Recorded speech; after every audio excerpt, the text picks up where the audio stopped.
enjoy the food. Let me enjoy the rent. Let me enjoy the bill, the water, the lights, the everything. Let me enjoy it first. To my uncles and aunties watching this, no be fight. I'm just see it's content I'm making. Calm down. When you see me, please just try and just find me something.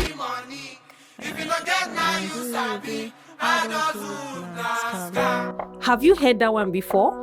Or has anybody told you that adulthood is a huge scam? Welcome back to 31 Block and Still My Folks. Yes, I am rocking my new microphone, the one I told you guys that I was going to start using. But anyway, remember what we talked about last week? The Side Eye Chronicles, the bombastic side eye, according to what our episode 3 guest told us. But guess what? I have a very special guest in the studio with us today. Can you guess who that person is? It's the one and only Charles Enek. Yeah, he came back. Yeah, he came back because he just loved you guys so much. Yeah, and well, Mesri can do some things, pull strings, and I always know what to say to Yeah, she's not a big dickhead, but I mean, she's quite deserved. Are you serious? He had to just go out and call my head a big head. But you know what? I am very forgiving, so I will forgive him. He just has no option but to forgive. So, are you on this block? The block of 31? Or approaching that block of 31? Or slightly falling off that block of 31? If you fall under this category, I am here to tell you that today our topic is adulthood or adulting is a scam. But here we are, and having our special guest today with us. Please, Charles, welcome back to House of Mercy Rick. Welcome back to the 31 Block and Still with your folks. Hey! I'm sorry, guys. I know I promised I was going to learn to repent from that, but unfortunately, it's too catchy. So don't make promises you can't keep. Yeah, unfortunately, I've made this one, and I'm sorry. I don't think I can keep it. So I cancel and bind and cast that promise. Okay, today adulting is a scam, but here we are. Yeah, Tell us, what do you think about this topic first before we start dissecting? What do you think about it? Yeah, so once again, thank you, Messi, for having me here again. I enjoyed the last time, and I always relish every moment, every and any moment to be here on your show. Thank you. And to share my views. As someone once called it, my unique views. You're wonderful. They are quite unique. Trust me, they are. Thank you for that. So, about what I think about the term adulthood is a scam or adulting is a scam. Had you asked me probably last 2 weeks, I would have been totally in support of the notion, or rather notion, that adulting/adulthood is a scam.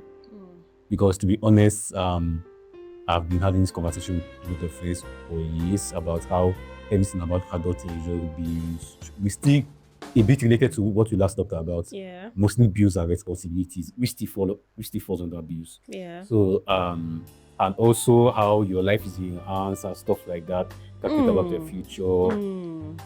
We've not even started talking about relationship wahala.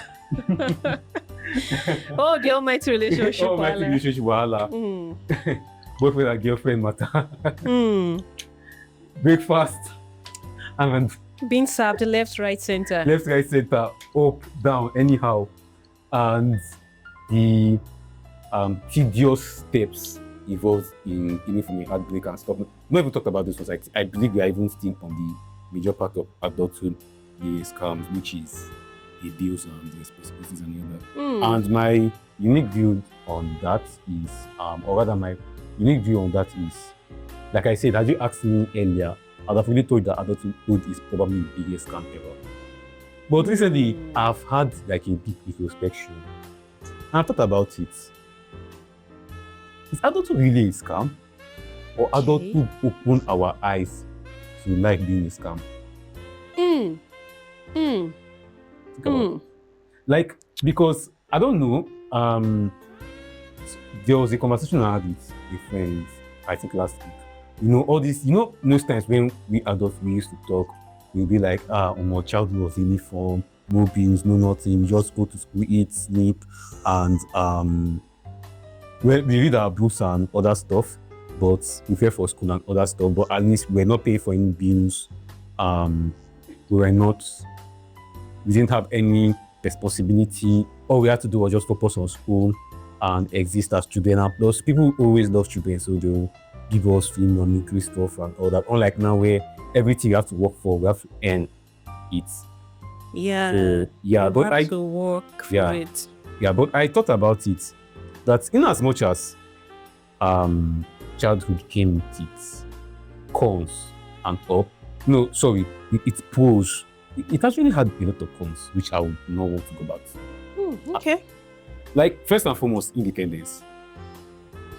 Like, yes, I had to trade my dependency for responsibility, because if I'm going to be independent, I have to be responsible for myself. Yeah. They go hand in hand.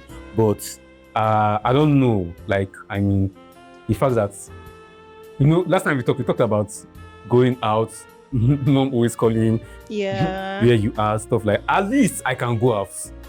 At least I can go out. Unlike when I was a child, in fact, when I was a child, unless maybe my late teenage years, when I was a child, I dare not step out of the house without my dad. My mom might even, because most likely she would agree, she would give me permission to do. Or I might go out and later come back, give her an excuse, and she will be my dad. I dare not try. I dare not try to crucify me.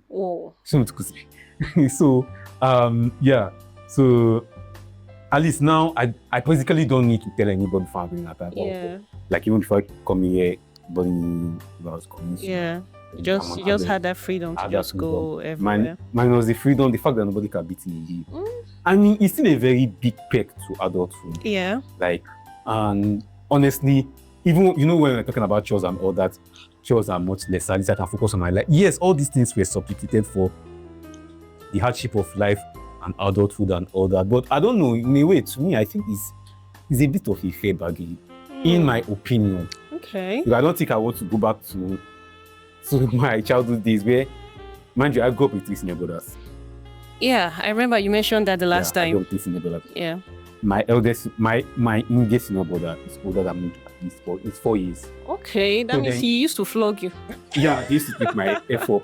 He used to take my effort. All of them used to take my effort. Whoa. Yeah, so I'm definitely not going back to that. I'm sorry. I'm definitely going back to that. So I was thinking about things like this.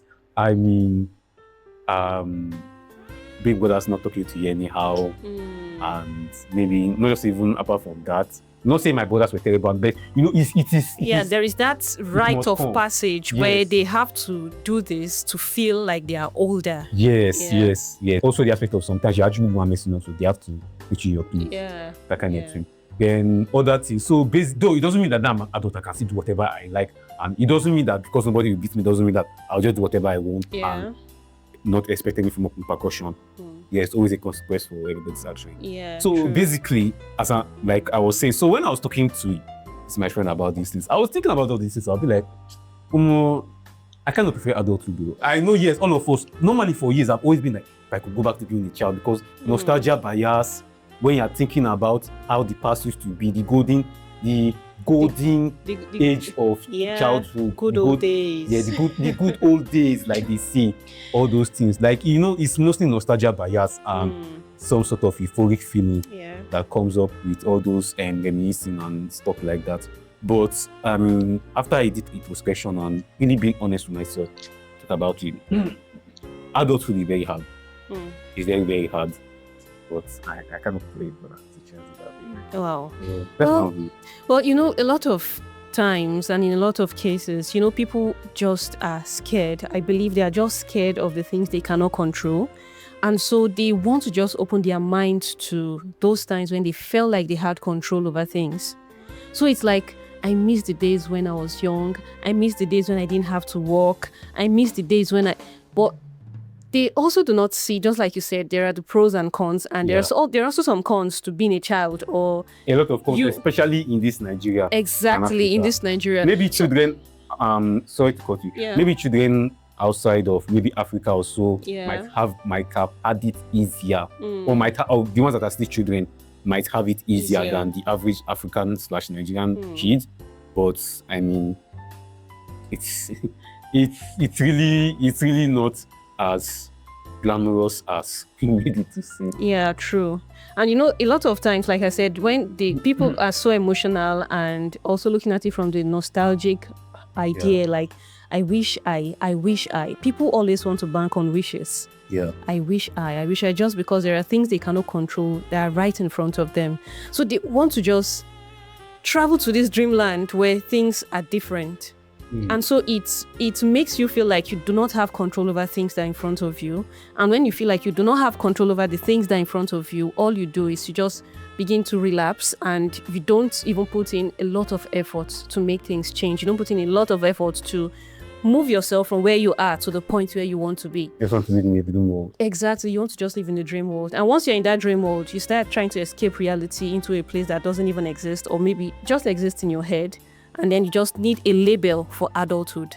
And then you just say adulthood na scam. But really, what is the scam in that? What exactly? And so when I go back to that first thing you said that really hits, like that nail that you just hit. I don't know why you go to the open show, they hit them for head. Like, but literally the way you just said, maybe adulting is not the scam, but life is the scam. And Exactly. adulthood opened our eyes to the fact that life itself might be the scam. Yeah.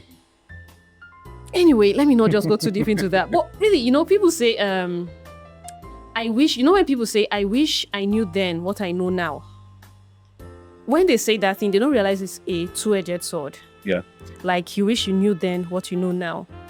It means now that you're an adult, you have an added advantage than the time when you were a child. But they don't see that. Exactly. They just want to, everyone wants to get it easy. But we can't always get it. We can't have it easy. We can't.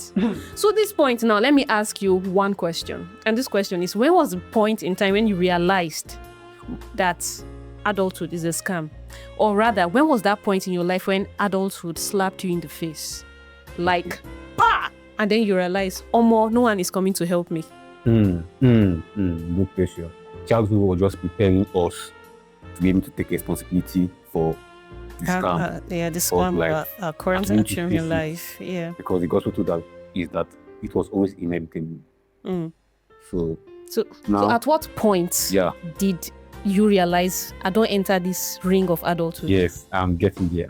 So while I still maintain my stance on maybe adulthood not being this kind of other, but like you said, the point I realized when it really shit on me that I am an adult now, the things I enjoyed before, I'm not going to can't enjoy them again. Like the point where it really hit on me that this is adulthood and things are real now, like the clothes are off.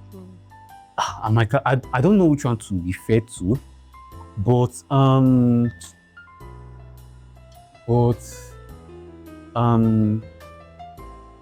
let's say, okay, let me take off two scenarios. One was when I was in secondary school.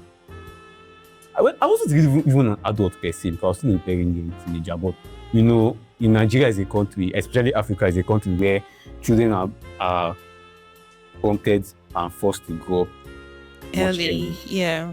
So they are forced to grow up too early, and by the means of exposure to the gruesome and grotesque part of life that we live in this Nigeria. So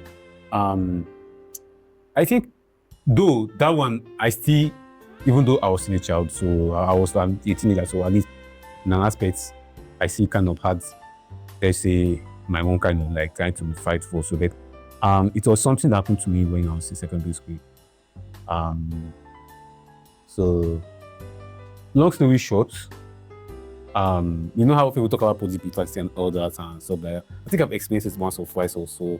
I think my first experience, like I said, was in secondary school. Long story short, I was accused of stealing something I did in civil defense in my school, like pleading guilty. So, I was a dissident. At that point, I was a dissident in a school that was a day and boarding school, and civil defense in that school needed the office. Even though, first of all, I'm a dissident, why would I steal? People even knew that in that. I wouldn't say I have money, but at least they saw that I used to come with someone. I used to buy things to eat and do this and like that. Yeah. Apart from that, plus people will even think anything. And it's not if this way cannot steal your stuff. It's they don't write like we say, you know, they write it for face. Nah, so you know they your face. Yes, you know they write it for face. But at least you expect that looking at me, it's unlikely stuff like that. Especially with the fact that I was a day student. So after everything and this thing, like the way I was just accused, one I think lab keeper just accused me, say, and the thing, I don't want to go straight to the detail because though it's not traumatizing me, but that traumatized me for years. Yeah. But I don't want to go straight to the details. But I know that the woman falsely accused me, even when I did not want to be there. Imagine I wanted to leave the lab. The woman forced me to clean the lab with her. When I wanted to leave the lab and go home, she forced me to clean the lab with her. When I was about going, she said her money is missing. And money that she cared for a junior student is missing something. Took me to civil defense. They treated my effort. Even when I was telling them that on me everything. Just you know Nigerian law enforcement are. Yeah, they beat you and bastardize you first before they even want to know what exactly happened. They will shoot first and ask questions later. And ask you questions later. In fact, a lot of times they will not even ask you a question. They will not even ask you a question. They will do that thing they want. They will shoot and leave it like that a lot of times. So that was basically what happened. I think that's my first experience with, and now I wasn't, like I said, I was still a teenager. I don't want to go into the aftermath of anything that happened because not talk on its own. Yeah. So I was still a teenager, but at least it opened my eyes that who can really this to me? At least now that I'm still a teenager. So if I'm still a teenager now, imagine what I'll be facing now when they're looking at adults. Then another one I can think of, where I'll think of, I say, nobody's really here to help me. Let me say, though I still had a little bit of help, but when I was still in the university, there was a time I was totally good, and it was during, I think it was 2022. Actually, I was like, I was still in school for a lot of notes, for a couple of notes, and everybody had gone on Australia. So, though I'm not going to die, like my mom used to send me pocket money and everything, but at a particular point it finished and I couldn't really call her at that point. I don't know how. Even me say, first of all, at that point, she might not have even had at that point. And even if she might have had, because I've already exhausted and I know I should restore my number. Yeah. I cannot see. I may feel guilty. Though there were times that the thing hit me very well. I drop guilt. I drop anything. I drop even embarrassment of shouting or mismanagement of money talk, that kind of thing. Sit down and meet her. And thank God that woman, she put it. She put even times I knew that I shouldn't have, she would still find the way I put it. But this particular period, I don't know how, I was just people that were around. This guy cooks. After I'm gonna go find the food. This is what happened. So sometimes I'll borrow cash. I have to borrow cash to eat or something. I will not really know what to start thinking of how to pay back. But I always found a way to pay back to prove your how adulthood can be. Staying on, because I was on my own. I was staying in school. That year itself I paid my rent myself. I didn't ask her for money. I didn't ask her for that year. I paid my rent with my own money. I saved my pocket money and one or two others that I made only by this side and paid my own money. Yeah. That kind of thing. So it gave me a lot of times when I knew I couldn't call, but I had to find a way to give me a little glimpse of staying on this thing is very hard, so that kind of thing. Independence is not really freedom. Not for the weak. Dependence is not for the weak. And I know when I came back home finally that year, before I still went back to school again, when I support that, it's like my dad told me, those people. That point where you come home from school and they're like, you know their job. Yeah, lost weight too. They kind of understood all those times I was calling. Yeah, that you really needed it. There were times where I know I mismanaged the money. Yeah. But this one time that they need, I really didn't get it too. The third one was when I was serving. Come to think of it, was when I was serving. At least all the times I've been calling school period and other, at least I have people that are a bit responsible for me. Yeah. All that.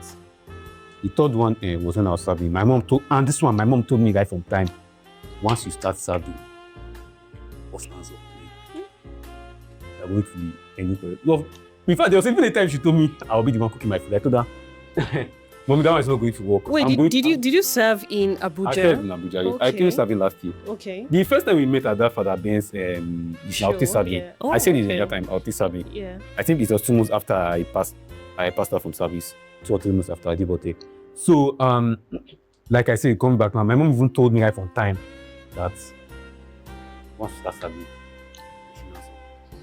you're going to give me. In fact, there was even a time she told me that I will be the one cooking my food. I told her, Mom, that one's not good for anything that we eat. In fact, your food stuff, I'll still be using them. You cannot tell me to buy my food stuff. I'll still be using them. But on a serious note, Toto, she washed her hands off me.